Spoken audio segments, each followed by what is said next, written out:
pessoal, a gente vai falar um pouco sobre métodos ágeis aqui. Eu vou tentar passar rapidamente por algumas das experiências que eu já passei e alguns métodos que é possíveis da gente utilizar aí, tentar focar um pouco mais na parte de análise de dados, de BI, tá?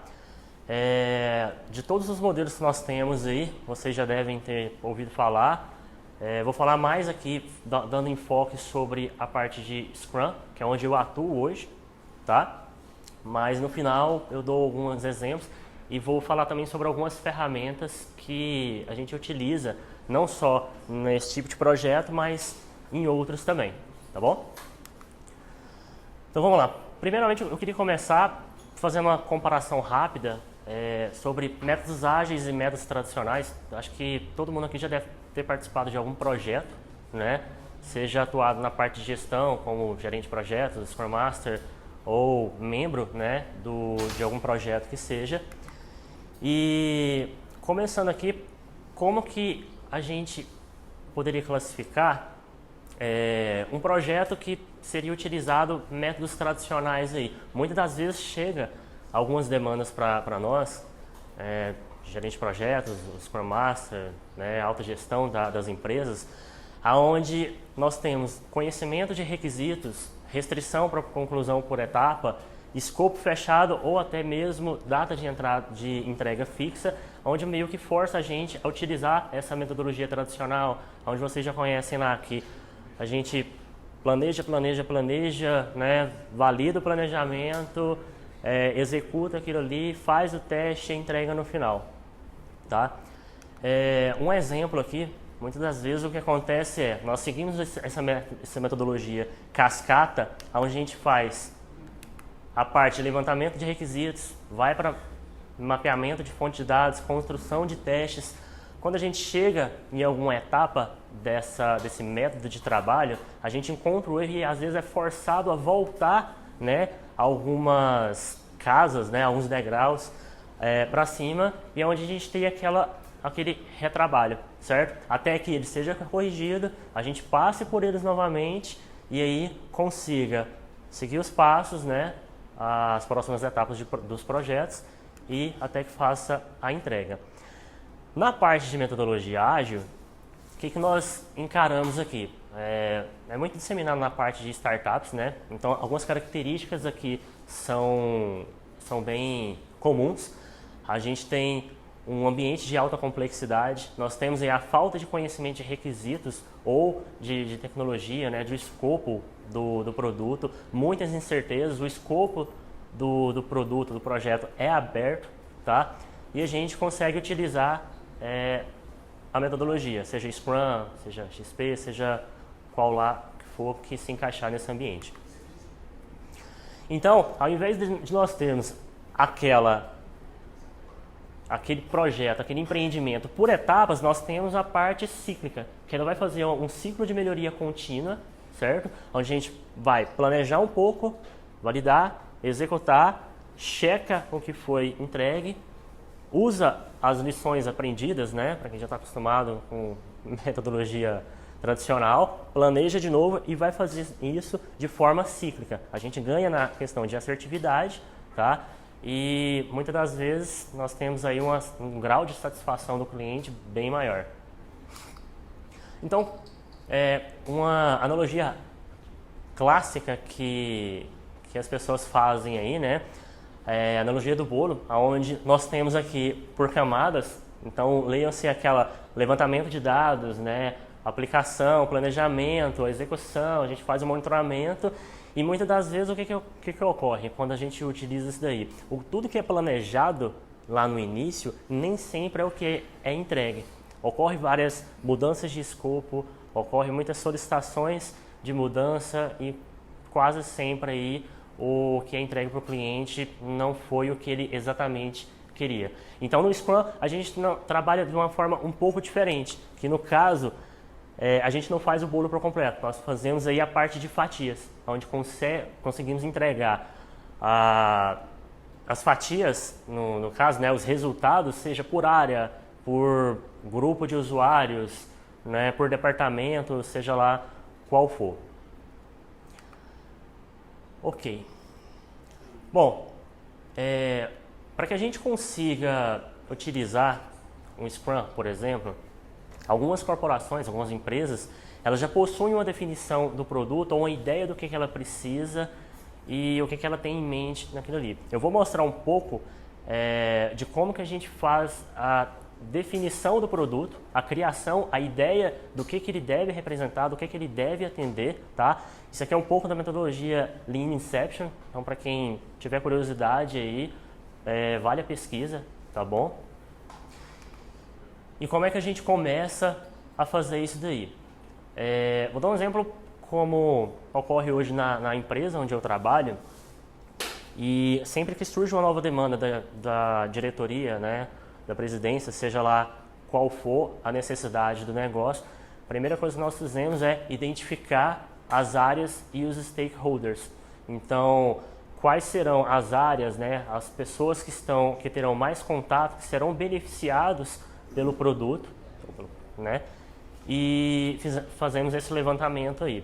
Após esse levantamento, nós temos a parte de criação de personas. Tá? O que é a persona nesse caso aqui? Ele nada mais é do que a representação, tá, daquele stakeholder, seja direto ou indiretamente, que ele vai ter um contato ou seja beneficiado, impactado pelo produto. Tá? Exemplo, a gente pode ter produtos onde nós temos stakeholders apenas internas, um produto que vai beneficiar apenas internamente na empresa. Então poderia ser TI, vendas, marketing, né, pessoal do comercial, logística, seja lá qual for, ou produtos também, né, que poderão ter stakeholders como o próprio governo, né, fornecedores, por exemplo. E aí, após isso, a gente faz essa criação dessa lista de personas e como que nós iniciamos isso daí. Como eu falei, o objetivo de fazer a criação de cada persona é tentar identificar ao máximo quais são as características dessas pessoas, né, dessas pessoas que terão contato com o produto, com o negócio, e nós fazemos esse rastreamento aí através de fichas, onde nós teremos ali a parte de quem representa, né? A gente dá um nome fictício para ele, preferencialmente um nome diferente de alguém da empresa, né? Aí a média de idade, então 25 mais, 30 mais, 50 mais, seja lá qual for a idade. A localização, seja aonde essa persona está localizada, se ela tem uma atuação local, regional, estadual, global, seja lá qual for, e a área de atuação dela. Então, ela pode ter uma localização em Goiânia, atuação em Goiânia, ou ela pode ter uma localização em Goiânia e ter uma área de atuação Brasil, certo? Aqui na identificação das pessoas, nós temos também a parte dos principais desejos e necessidades dessa persona. Então, a gente vai tentar identificar ali quais que são parte das dores e as vontades que essa persona tem, tá? E isso vai impactar diretamente, é onde a gente vai focar para os próximos passos aqui do que eu vou falar. Algumas características também, então, por exemplo, a persona ela trabalha muito com e-mail, ela faz muita reunião, ela usa muito telefone, ela tem características, por exemplo, se ela é uma pessoa mais calma, se ela é uma pessoa mais pragmática, se é, né, analítica, seja lá qual for. E a gente tem também a parte do que ela diz. Então, por exemplo, se você tem um produto da parte de vendas, do BI, por exemplo, a gente está identificando uma área comercial aqui, a gente vai pegar o que ela costuma dizer na empresa. Então, por exemplo, poxa, eu não consigo ter a rastreabilidade dos pedidos assim que eu faço a venda, né? Ou o contrário, a parte logística pode reclamar, dizer, né, sobre a área comercial que sempre que a gente vai fazer a contratação de uma carga ou fechamento, ocorre alteração do pedido. Então, é o que ela diz que vai refletir também sobre o que a gente vai planejar para executar ao longo do trabalho do produto. Certo?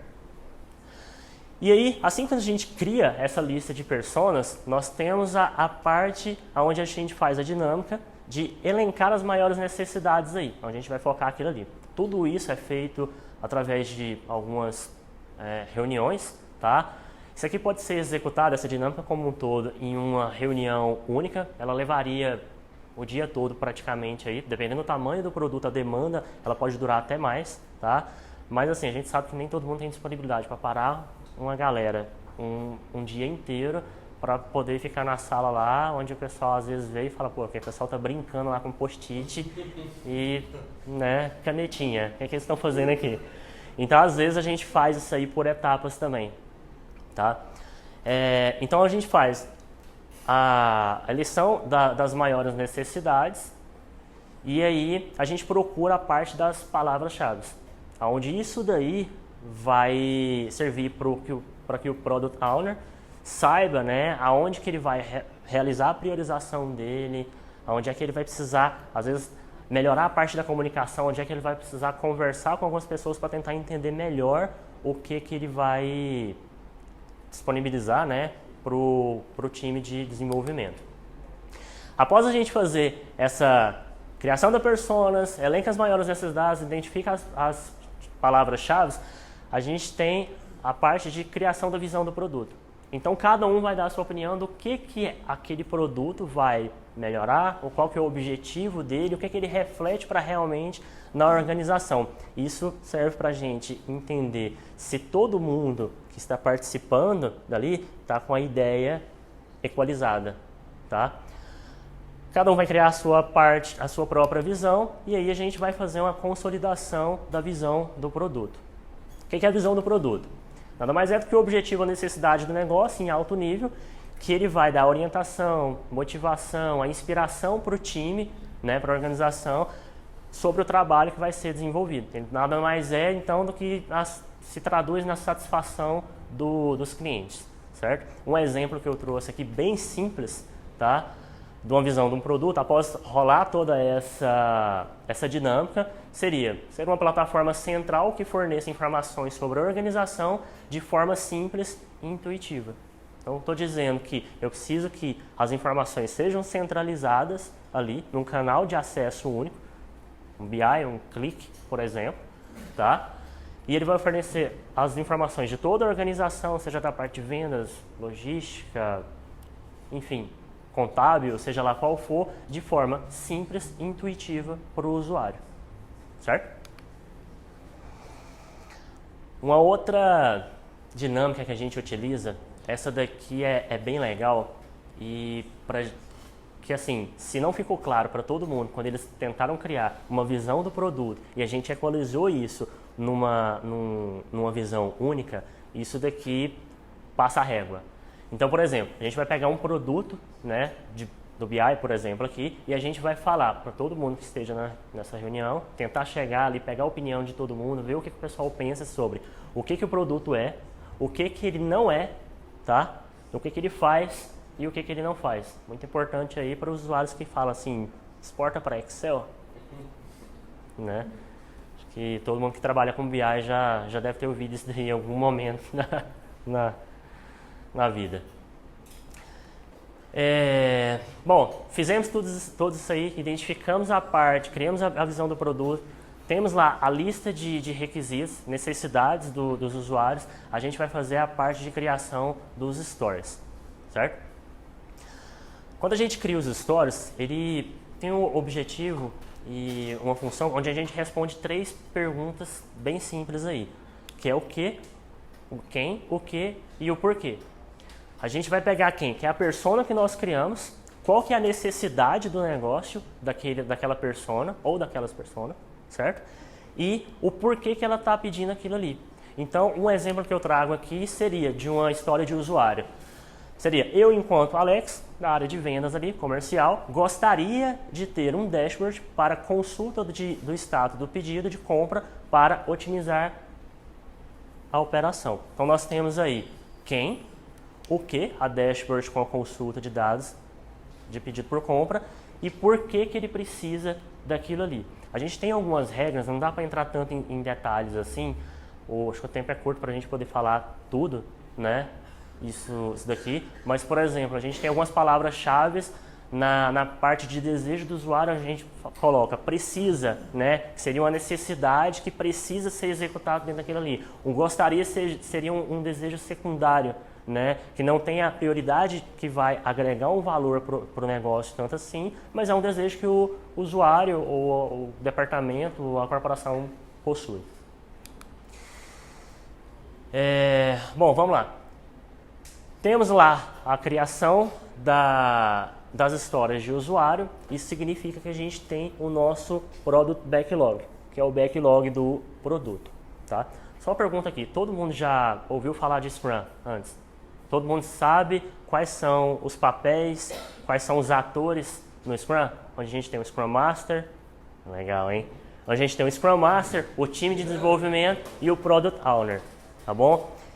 Quem vai cuidar dessa parte aqui seria o Product Owner, aonde ele vai identificar aqui quais são todas as necessidades do negócio e ao longo do desenvolvimento das sprints, tá? Ele vai fazer a priorização e repriorização para que aquelas entregas sejam feitas da forma correta, onde vai agregar mais valor para o negócio e para a empresa como um todo. Tá? Consequentemente, a gente, né, ganha ao final aí, um grau de satisfação dos clientes bem maior.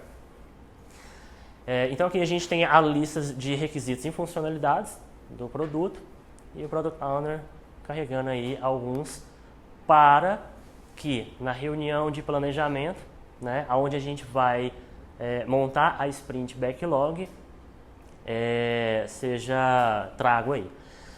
O que eu trouxe aqui? Um exemplo de algumas pesquisas, de alguns métodos de trabalho que eu vejo as pessoas de BI utilizarem, onde dentro de uma sprint a gente vai ter a parte de Design Solution, Data Warehouse, Data Integration, Data Analysis, Data Visualization, tá? Algumas pessoas podem falar, poxa, mas a gente não vai conseguir entregar isso daí em uma sprint, certo? Depende. Depende do tamanho da sprint que você está utilizando. No próximo slide eu vou mostrar algumas regrinhas do jogo que a gente tem, tá? Mas quando a gente fala, por exemplo, de Data Warehouse, a gente não vai falar de construir uma Data Warehouse por completo, né? Seria inviável isso daí.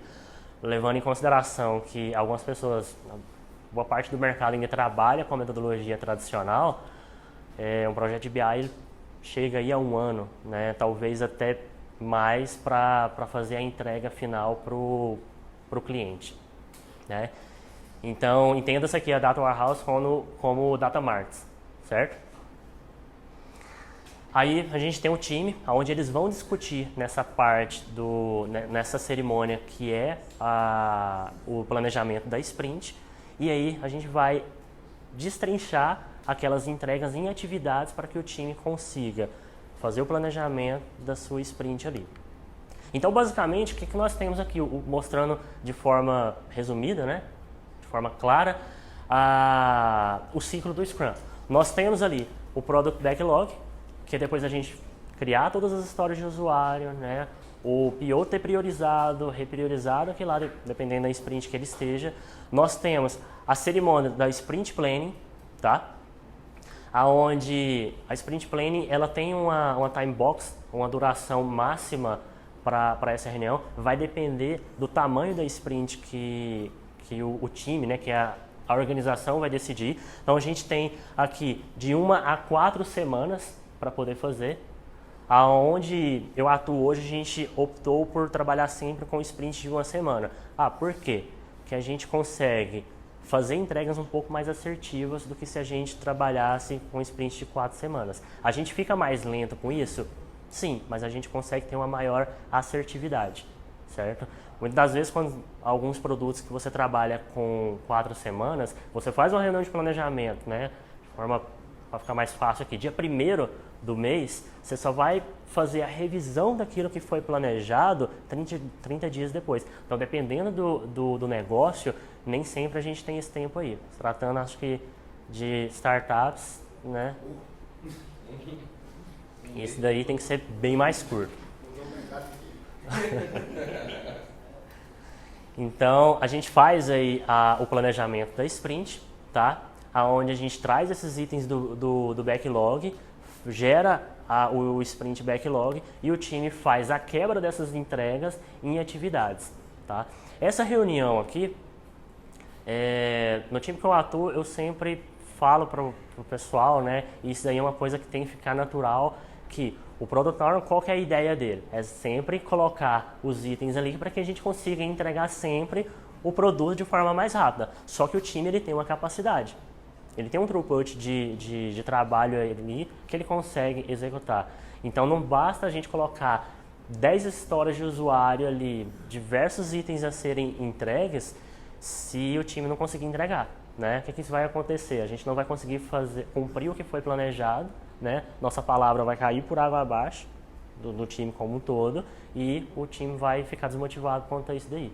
Então, a gente consegue executar essa atividade aqui? Ok, beleza. Não consegue? Cara, não, a gente não vai conseguir fazer essa entrega aí. Dá para tirar esses itens aqui e a gente poder executar isso na próxima sprint? Beleza, tudo é negociável, tá bom? Então, temos aí o sprint backlog e aí a gente executa isso daí ao longo dos dias, né, que forem definidos. Ao longo da semana aí, por exemplo, a gente tem também, durante a execução da sprint, a Daily Scrum. Tá? Qual que é o sentido da gente fazer uma reunião diária aí? O Scrum ele prega que a gente precisa fazer essa reunião rápida de 15 minutos, ela tem uma duração máxima de 15 minutos, tá? Onde o time vai responder 3 perguntas ali. O que eu fiz ontem para cumprir o objetivo da sprint, para ajudar a cumprir o objetivo da sprint, o que eu vou fazer hoje para cumprir o objetivo da sprint e se eu tenho algum impedimento. Aonde quando ocorre algum impedimento, o Scrum Master vai lá e executa. Então às vezes você está lá precisando de fazer um levantamento de requisitos com o usuário, mas você nunca encontra aquele usuário, aquela pessoa ali da área de negócio para te ajudar. Cara, grita na orelha do Scrum Master ali que ele vai ter que dar um jeito para poder falar: meu amigo, eu preciso fazer essa entrega aqui, ou você, né, me ajuda, ou a gente vai repriorizar isso daqui, né, junto com o Product Owner para outra área de negócio ser beneficiada. Só de negócio complicado. Super simples, né? Então, a gente tem esse papel aí do Scrum Master para fazer isso. Tudo isso aqui é feito de um acompanhamento, onde hoje a gente utiliza, né? Assim, tem várias maneiras de você medir isso daí. Uma pesquisa na internet vai trazer para vocês métodos de fazer isso, mas a gente utiliza clássico aí, que é o gráfico burn down. O que ele vai fazer? Na sprint de planejamento, assim que o PO traz para mim esses itens, a gente vai discutir todos eles ali e vai quebrar isso em atividade. A gente tem uma dinâmica nessa reunião, onde a gente utiliza o Planning Poker. Todo mundo aqui já ouviu falar? Bom, o Planning Poker, qual que é a dinâmica dele? É a gente mensurar através de pontos a complexidade dos itens que a gente está entregando. Então, por exemplo, lá no item de fazer a análise dos dados, certo? Se a gente destrinchou isso em 5 atividades, por exemplo, distribuídas por usuário ou por ele, assim, por se dizer, a gente vai pegar essa atividade por atividade e vai dar uma cartinha, um conjunto de cartas para cada membro dessa reunião, aonde ele vai tentar vender o peixe dele ali e a gente vai, através dessas cartas, julgar qual que seria a complexidade dessa atividade da entrega que ele vai fazer. O Planning Poker ele segue a escala Fibonacci, tá? Então a gente vai pegar atividades que sejam de baixa complexidade, média complexidade e alta complexidade. Ao final que a gente faz todos os itens da reunião, da cerimônia, nós vamos ter lá uma somatória de pontos, certo? Quando a gente faz isso na primeira e segunda sprint, nem sempre a gente consegue acertar. Então, às vezes, as atividades da equipe foram mensuradas em 300 pontos ali, mas o pessoal vai e consegue entregar, às vezes, 60. Tá? Ou, às vezes, o contrário, é mensurado 50 e eles conseguem entregar no segundo ou terceiro dia de sprint. Isso serve para mensuração de horas também, esses pontos? Então, respondem a horas? O Scrum, ele diz que assim, a gente não usa o termo hora-homem, né? A única unidade de medida que a gente tem no Scrum é sprints. Então a gente mede os produtos através de sprints, tá? O que acontece quando a gente faz isso aqui ao longo ali de, vamos colocar 5 sprints, a gente já tem uma capacidade do time média do que ele vai entregar. Então é nessa hora que quando a gente pega os itens do backlog, faz a quebra de atividades, mensura cada um, e a hora que a gente soma, se a média de entrega do time nas últimas 5 sprints ali foi de 143 pontos, e ele está dando 160, a gente sabe que bem possivelmente não vai ser possível realizar todas as entregas previstas. Aí a gente negocia com o Product Owner na reunião qual item a gente poderia remover para poder cumprir, né, o objetivo daquele ali. Porque, assim, o Product Owner ele é a ponte entre a área de negócio e a área de tecnologia. Não adianta ele falar assim, ó, a gente vai entregar esse requisito, esse painel, essa consulta ou esse indicador aqui, se o time tem a capacidade X e ele está prometendo Y. Isso vai queimar o próprio Product Owner, porque ele não está sabendo mensurar direito as entregas do produto que ele está gerindo, certo? E aí, ao final de cada sprint, a gente vai ter o trabalho concluído, onde a gente faz a apresentação na sprint review de tudo que nós planejamos e de tudo que foi entregue. Nessa reunião, podem participar alguns clientes, tá? Então, em algumas empresas aí é normal você ver um diretor descer, entrar na sala e assistir aquilo que foi entregue ao longo da sprint, tá?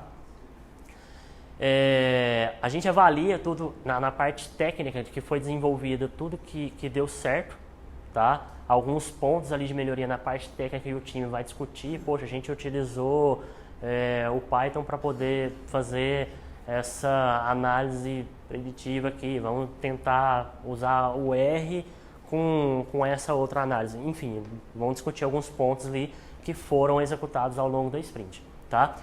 E aí, ao final da sprint review, a gente tem a retrospectiva da sprint, que nada mais é do que a gente avaliar mais a parte humana, né? Tudo aquilo ali que deu certo na execução do trabalho dessa semana ou dessa sprint, tá? E que a gente vai aplicar para as próximas. Não só isso, mas a gente identifica também quais foram os pontos de melhoria. A gente não fala assim, o que deu certo e o que deu errado, tá? A gente valida o que foi que deu certo e a gente vai continuar fazendo e o que a gente tem oportunidade de melhoria. Então, boa parte das reuniões que eu faço com isso daqui é sempre mencionado o item comunicação. Cara, a nossa comunicação tá ruim, vamos melhorar? E às vezes acontece de ser um ponto que deu certo e de ser um ponto que a gente pode continuar melhorando também. Então, poxa, em alguns dos produtos que eu atuei, eu optei e sugeri para o pessoal para que a gente utilizasse uma ferramenta da Microsoft que é o Teams. Não sei se vocês já utilizaram. Cara, deu super certo, a gente consegue compartilhar arquivos lá, falar com todo mundo. Então tem um problema lá, a galera manda o chat, manda a marcação do grupo, todo mundo recebe a notificação e o problema é solucionado de forma mais rápida, tá? E aí a gente aplica esse ciclo de melhoria contínua, tá bom? Ah, tá, mas aí eu vou executar a minha sprint, eu vou ter que entregar o produto inteiro ao final do sprint para o cliente e tudo mais. Não, você não precisa fazer a entrega, até porque seria impossível, né? Historicamente, aí a gente gasta um ano. Às vezes, dependendo do tamanho do BI, para poder fazer uma entrega ali. A gente pode fazer a programação de entregas por partes. Lembram da fatia do bolo? A gente não vai entregar um painel como um todo. A gente pode entregar uma consulta para o usuário na sprint 1, outra consulta na sprint 2, mais 2 na sprint 3, entendeu? E assim sucessivamente. Até que a gente tenha o painel como um todo, daquela área de negócio, e aí a gente consiga passar para a próxima, ok? Bom, falando de ferramentas aí. Na parte de coleta de requisitos, aqui eu vou fugir um pouco do Scrum, vou mencionar algumas ferramentas, alguns métodos que tem no mercado, mas, por exemplo, para levantamento de requisitos, essa daqui foi uma ficha de indicadores que a gente utilizou em um projeto, tá? Para a identificação ali das necessidades da área de negócio, tá? O detalhamento desses indicadores para que os analistas de BI conseguissem traduzir isso, né, para a forma de uma dashboard, um KPI, ou seja lá qual for a necessidade ou a entrega daquele produto. Só que a gente tem no mercado uma outra solução também. Todo mundo já deve ter ouvido falar em algum momento aí, que é o Canvas do BI. Essa ferramenta, essa solução em si, daria para a gente fazer acho que uma palestra só dela, tá? Ela é bem grande, então basicamente ao invés da gente ter essa ficha aqui, nós trabalhamos de uma forma um pouco mais lúdica, né? Utilizando aí post-its com usuário, animação, aquilo lá, né? Onde a gente vai ter a parte de objetivos, tá? Indicadores e metas, as métricas que vão ser utilizadas, as dimensões que vão ser utilizadas naquele indicador, quais são as dashboards que vão participar disso, vão ter nessa etapa, e qual transação que eu vou utilizar, qual que são o banco de dados, qual que vai ser a consulta, eu preciso construir uma API para isso daqui, qual que é a comunicação que eu vou utilizar e qual os reports, que seria o relatório aí, o nome dos relatórios. Mesma coisa que a gente viu daquilo lá, só que de uma forma um pouco mais visual, tá bom? Vamos lá. Tá. A gente executa faz toda a identificação do produto, cria a visão, faz a priorização, cria as histórias, o PO prioriza isso aí, a gente faz a reunião de planejamento, leva para sprint toda aquela entrega do trabalho que vai ser executado. Mas como que a gente controla isso daí, tá? Todo mundo já ouviu falar num Kanban, certo? Isso aqui é uma maneira simples e clara para que a gente consiga ter uma parte visual. Assim, a indicação quando a gente vai falar de Kanban é que a gente tem um quadro visual, né, de forma física mesmo. Eu não sei se aqui vocês trabalham na EasyCredit, mas o ideal é que isso daqui esteja à vista para todo mundo ver. Então, muitas das vezes o cliente está passando pelo corredor e sabe como é que está aquela consulta, aquele indicador que o PO prometeu para ele, né? Combinou, acordou com ele, se ele está finalizado, se ele já está em andamento ou qual que seria o status ali. Então, basicamente, a gente tem no Kanban o to-do, certo? O doing e o done. É o que eu tenho para fazer, o que eu estou fazendo nesse momento e o que eu já fiz. Existem algumas regras que a gente utiliza para isso daqui, onde, por exemplo, cada membro da equipe de desenvolvimento não deve pegar mais do que uma funcionalidade para ele trabalhar, tá? Então, é assim no meio do pato aí, né? Ele não voa direito, não nada direito, então dificilmente você vai conseguir fazer várias coisas ao mesmo tempo e conseguir realizar a entrega. Então eu peguei um item aqui, estou fazendo a parte de design dessa parte, finalizei ela, vou iniciar a parte de integração de dados. Finalizei a parte de integração de dados, vou fazer o data mart. Então, enfim, dependendo a ordem, né, que os analistas trabalham com isso daí. Tá, mas eu não tenho espaço para poder colocar um quadro na sala, né? E às vezes a empresa que eu trabalho, ela não permite que eu consiga colocar um quadro ali, né? Chega lá no seu gerente, diretor, e fala, cara, eu tive uma ideia maravilhosa aqui, a gente vai colocar um quadro branco na sala, né? Para quê? Não, a gente vai usar o Kanban aqui. Eu falo, cara, não, vai estragar a parede, né? A gente tem ferramentas web para utilizar isso daí, que no caso eu trouxe aqui, tem o Trello, tá? Tem outras ferramentas, para quem tiver a curiosidade pode procurar na internet, tem outras soluções que utilizam, mas o Trello eu já utilizei, tá? Funciona também. Onde eu atuo hoje, a gente possui uma solução própria para fazer a gestão dos produtos, tá? Então é uma solução própria que utiliza isso aí através do ServiceNow. Não sei se vocês conhecem aqui, mas a gente tem isso aqui dentro da solução, dentro da ferramenta. Não só isso, mas toda a parte de criação de histórias, priorização, mostra o backlog, o time vai lá, pega a atividade, se ela está em rascunho, coloca lá para a parte executando, estou testando ela, finalizei, ou às vezes ela foi cancelada. Então tem todas essas etapas aí, o Trello também tem essa disponibilidade, tá? E é uma das soluções que a gente utiliza com o Kanban. Outra ferramenta, eu diria mais como acho que isso aqui é mais uma solução, né, para quem a gente utiliza, seria os post-its. Assim, quando a gente vai para uma sala de reunião, muitas das vezes acontece o quê?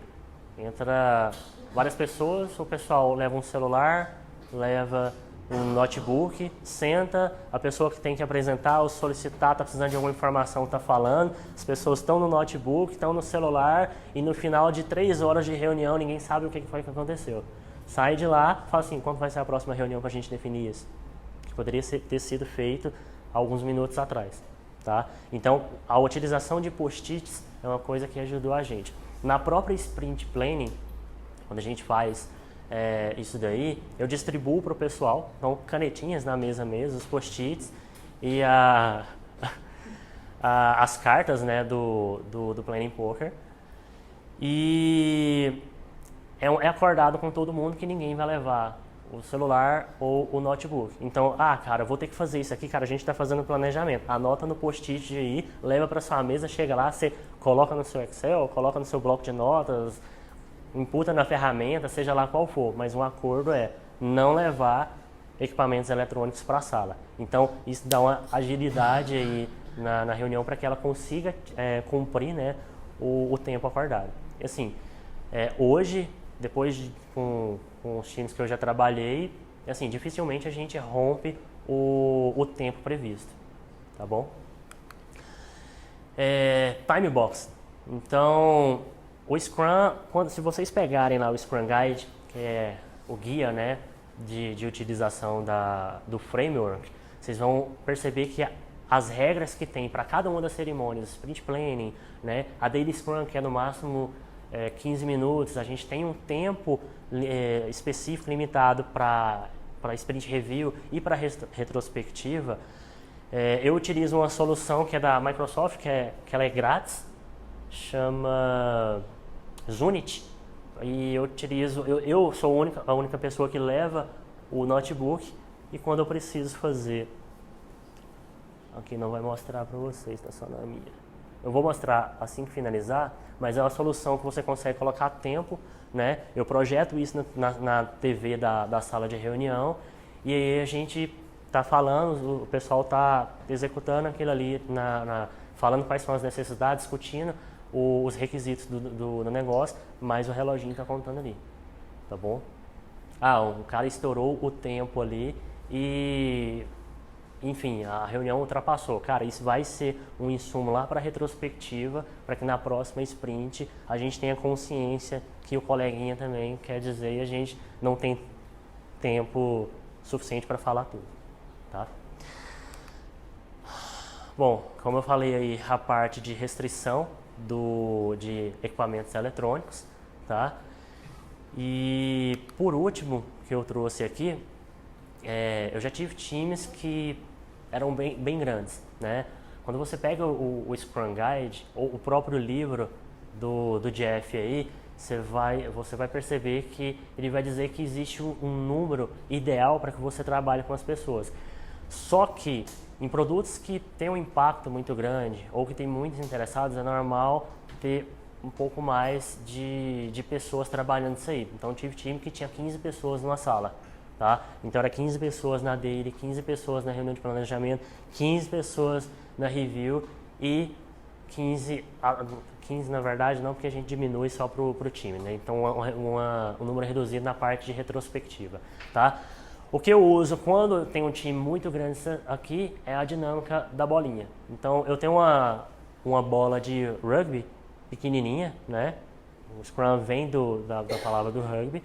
E a gente, desde das primeiras sprints, a gente tem um combinado, que só tem o poder da palavra quem tem a bola na mão. Então, funciona muito bem, tá? No início é meio difícil, a pessoa fica se policiando, às vezes ela começa a falar, aí você fala, precisa da bola, tal. Fulano joga a bola no outro lado da sala, às vezes acerta a testa do outro membro lá, mas tá tudo certo, tá? E funciona.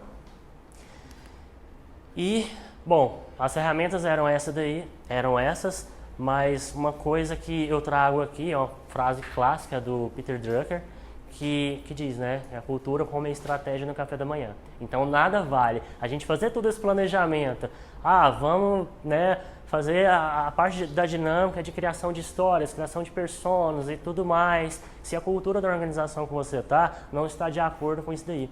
Então a possibilidade de fracasso é muito grande. Isso tem que estar muito bem alinhado com os membros que estão trabalhando, tá? Dependendo do projeto que vocês atuam aí, com a alta gestão também.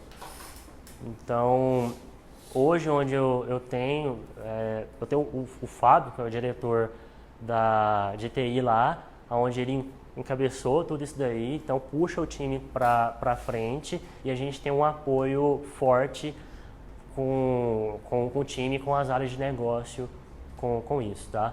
Então, não adianta nada a gente ter estratégia perfeita se a cultura vai contra ela, ok? E é isso, pessoal. Foi um pouco do que eu falei da parte aqui, tentando trazer um pouco dessa metodologia pro universo de BI, tá? Sei que assim, o tempo é muito curto para a gente poder falar tudo, eu tive que enxugar bastante para fazer isso aí, não dá para eu entrar na parte técnica, tem um monte de coisa que não dá tempo de eu falar aqui, tá? Então, para isso daí, eu deixo meu contato, tem meu WhatsApp, tem minha rede social do LinkedIn aí, para quem tiver alguma dúvida, quiser alguma dica, esclarecimento, minha empresa não trabalha com Scrum hoje, mas o que eu consigo utilizar para fazer, começar a mudar um pouco a forma de trabalho? Cara, eu vou responder aí no meu tempo, tá? Não garanto que eu vou responder rapidamente, mas se alguém tiver alguma dúvida, pode me procurar aqui, tá bom? Obrigado, é isso aí. Bom, acho que a gente tem tempo para alguma pergunta, caso tenha.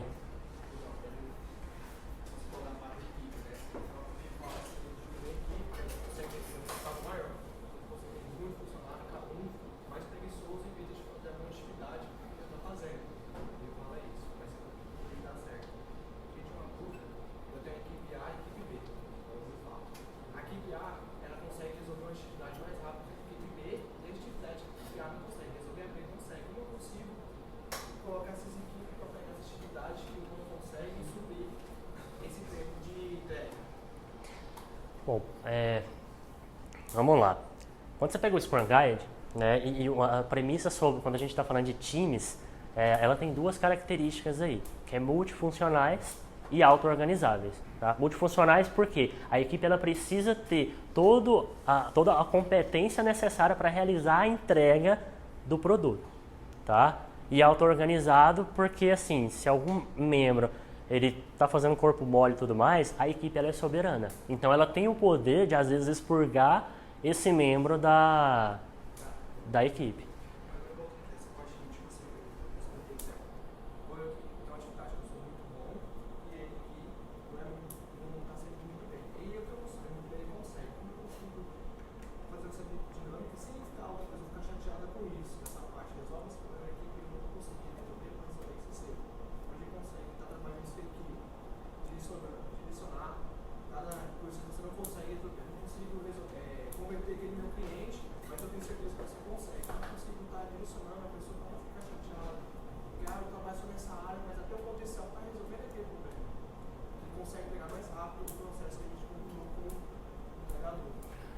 Deixa eu ver se eu consigo responder essa pergunta sua aqui.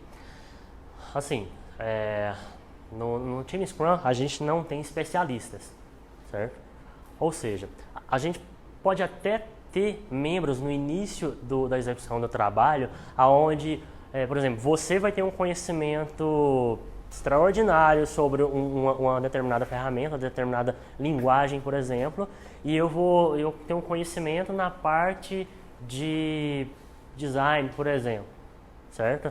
Só que às vezes não, né? Com o tempo de trabalho da equipe, essas funções elas tendem a dar uma equilibrada ali, Porque o time está trabalhando junto o tempo todo. Então eles têm as reuniões diárias que eles vão estar alinhando aquilo ali. Às vezes, numa daily meeting, eu posso te dizer, cara, eu estou com um impedimento, uma dificuldade nisso daqui, e um próprio membro da equipe pode me ajudar, tá?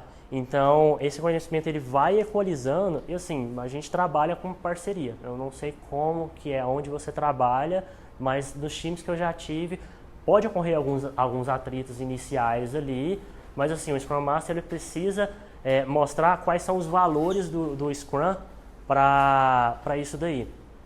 Quando você pesquisa os valores do Scrum, são 4 ali, né? Ele vai te trazer e vai deixar claro qual que é realmente o propósito daquilo ali, tá? Então, assim, a parceria, ela tende a aumentar, a comunicação melhora e esses conhecimentos começam a ficar nivelados, tá? Com o tempo, o atrito tende a diminuir. Deu para analisar? Sim. Mais alguma pergunta, pessoal? Uma pergunta para você, Alex. Cara, qual é o papel do PO? Sou stakeholder, meio da semana aí, meio do sprint, caiu muito, estou com uma demanda urgente, quero enfiar o meio do sprint. Qual que é, isso acontece pra caralho, qual que é o critério que o PO deve utilizar, enfim, qual seria o ideal para saber se aquilo realmente ele caiu muito ou se é porque o cara quer passar na frente das outras coisas. Qual que é o framework prega aí, qual que é a atuação ideal do PO para fazer esse tipo de emergência aí? Eu acho que foram várias perguntas aí, né? A primeira, sim, se o cara não tá lá e tal, tudo mais, muitas das vezes o Scrum Master tende a absorver alguns papéis na ausência do PO. Então, assim, é comum às vezes acontecer do PO estar resolvendo outras coisas, nem sempre ele tem um produto só para tomar conta, então acontece. O importante é que assim, o Scrum Master ele tem um alinhamento sobre as entregas. No meio daquelas cerimônias ali, a gente tem uma cerimônia chamada refinamento do backlog, onde a gente traz todo o time para uma sala de reunião. Exemplificando aqui, um produto que eu estou atuando hoje, e é uma maneira que eu tenho trabalhado com produtos passados, a gente tem a sprint semanal. Então, a nossa reunião de planejamento, a sprint planning, ela acontece a segunda-feira às 8h30 da manhã, tá? Ela tem uma duração de 1h30, 2 horas, que tá dentro das regras lá. A gente sai da reunião ali por volta das 10, já com tudo que precisa fazer, o time tem todo o conhecimento, tá? Então, vai para terça, quarta e quinta com a reunião diária, e na sexta, né, a gente faz ao final da tarde a reunião de review e de retrospectiva, tá? Então assim, beleza, mas a gente tem... Quarta-feira caiu muito, velho. Cara, quarta... O dashboard não vai quebrar. Então, só o PO, ele tem a capacidade de cancelar a sprint ou adicionar alguma coisa naquela sprint ali. Só que, como eu falei no início, não adianta ele querer empurrar tudo ali, sendo que a capacidade do time não compreende aquilo lá. Aí é onde os membros da equipe precisam levantar a mão e falar, pô, Pio, calma aí, né? O negócio não é assim. A gente está fazendo essa entrega aqui. Ok, a gente... você quer que cancele alguma coisa, quer que faz mais uma coisa, é tudo negociável, tá? Não é legal acontecer, não é tão comum do cara começar a empurrar coisas ao longo das semanas. Se isso está acontecendo, né? Se isso está acontecendo, eu acho que, assim, vale a galera negociar, tentar entender, o pessoal pegar aí realmente os valores, né, dar uma revisada nas regras do Scrum, como um todo. Ali, né? A cultura é comida de café da manhã. Exatamente. Está acontecendo com a área tática e operacional as regras do Scrum e, na verdade, a estratégia não está atendendo essa metodologia. Correto. E aí ela começa a empurrar coisas que... Correto. Talvez a cultura aí tenha que ser um pouco melhorada. Às vezes não adianta você tentar trabalhar com Extreme Go Horse e Scrum, né? Essa certificação tem. Vamos perguntar, na parte de dados agora, fazendo análise e tal, a gente faz às vezes teste de hipótese, né? E não necessariamente o teste de hipótese vai trazer, literalmente vai trazer um valor, mas não pode ser um valor de que não é possível fazer aquilo, não foi possível chegar a tal resultado. Como que o Scrum lida com isso no final da entrega? Deixa eu tentar entender. É como se a gente tivesse uma entrega maior do que pode ser realizada na sprint. Não, a entrega eu realmente não A consigo entrega fazer não tem isso. entrega. A entrega é possível fazer. Bom. A entrega não deu. Bom, o que pode... Não, porque se você está no ambiente de exploração, ou você está testando, é uma hipótese, ela não necessariamente é verdadeira. Então você pode chegar num cenário que você não tem dados suficientes, ou ela de fato é falsa. O desenvolvimento acontece menos, né?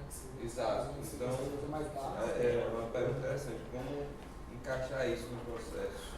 Bom, vamos lá. Quando a gente pega um item e vai trazer para sprint planning, ela tem que ser... a gente voltando lá no... Deixa eu ver se eu consigo aqui. Na história de usuário. E... aqui. A gente tem uma entrega aqui que, por exemplo, eu enquanto Alex Menos gostaria de ter um dashboard para consulta dos dados do pedido de compra para otimizar a operação. A gente não vai conseguir entregar um dashboard em uma ou duas sprints. Possível, tá? Só que o que o Scrum diz? A gente precisa, ao final de uma sprint, ter um item potencialmente utilizável, tá? Pro negócio. Então, você pode não ter uma consulta, um KPI na dashboard pronto, mas ter uma análise pronta, seja positiva ou negativa, tá? Se a gente tem uma análise positiva, pô, legal, a gente conseguiu fazer aquilo ali, então vamos para o próximo planejamento. Se teve uma análise, um trabalho que ele deu errado, bom também. A gente sabe que a gente não vai seguir esse caminho aqui. Então volta e a gente reprioriza isso daí para que isso seja aplicado na próxima sprint. A análise de dados ela vai demorar bastante, ou essa atividade em si aqui, ela está muito grande para a gente poder realizar a entrega. Quebra ela, tá? A gente pode ter uma entrega que seja o próprio planejamento, tá? Eu não preciso ter a execução de uma atividade para realizar a entrega dentro do sprint. O próprio saber como fazer já orienta e minimiza o trabalho na execução, tá? Então assim, se você já pega uma coisa, acho que até mesmo fora do universo de desenvolvimento, BI e tudo mais. Se você pega uma coisa e começa a executar sem pensar e sem levantar os requisitos, levantar quais são as informações que você precisa para executar aquela entrega, assim, a chance de você acertar é 50-50, tá? Então você pode ter essa entrega que você faz o planejamento, entrega o como fazer o plano dele e aí na sprint seguinte você executa. Deu para responder mais ou menos? A própria história ela tem que ser inverte, né? Aquele item ela tem que ser testável, negociável. Então tem determinados itens que ela tem que atender para que você consiga priorizar. E entrar com uma história, às vezes, que a complexidade é muito grande, que você não tem a visão, não é um critério que o PO tem que escolher. Ele tem que escolher sempre histórias que estejam passíveis de entendimento dos tipos de desenvolvimento, para que então, ao final da sprint, ele consiga entregar. Então, com isso, aquele item que você colocou como requisito, que nós utilizamos como critério de preparado, nos auxiliou justamente para isso. Então, nós tínhamos uma lista de verificações que eles poderiam preencher, a gente tinha mais insumos para que eles conseguissem entregar ao final algo que seja viável e um incremento de fato. Exatamente, obrigado, Raíza. Para quem não conhece, a Raíza trabalha com a gente lá, ela foi Scrum Master do produto de BI, tá? De algumas das áreas, e realmente, há alguns recursos para auxiliar o PO na questão da priorização da história. Ela precisa ser clara tanto para a área de negócio quanto para o time Scrum como um todo, porque assim, não adianta, se ela não for clara, a galera vai começar a executar aquilo ali e vai chegar no final e falar, tá, mas a gente entregou isso aqui para quê? Ou para que exatamente que a gente está trabalhando isso aqui? Então, os objetivos, os requisitos precisam ser claros para todo mundo. Essa técnica, né, chama Invest, né, ela tenta encaixar todos os itens ali, né, da história para que ela fique de forma clara. É mais ou menos o que você já fala em objetivo SMART, né, que tem que ser... Exatamente. Então, é mais ou menos esse conceito aí, tá, da história Invest. Vamos deixar pra fazer as perguntas depois diretamente com o Alex, que tipo, a gente já passou do tempo. Pode usar aí. Legal. Bom, pessoal, então foi isso aí que eu tinha para mostrar para vocês. Vou deixar aqui o meu contato, caso alguém tenha interesse. Por favor, não me mande, né, redes aí, né, essas correntes que a gente sabe. Propaganda, tá? Ó. Porra. Não, por favor. Bom, não me mande, por favor, nudes também não, tá? Mas é isso também. Eu deixei meu LinkedIn aqui, mas uma coisa que eu achei legal em alguns eventos passados é que o próprio LinkedIn ele tem um recurso de identificação do pessoal da sala. Então, para quem tem interesse de ampliar essas conexões, tá? Abre o LinkedIn, clica na opção lá de encontrar contatos e aí quem está aqui próximo vai conseguir adicionar os outros membros, tá bom? Obrigado aí, pessoal.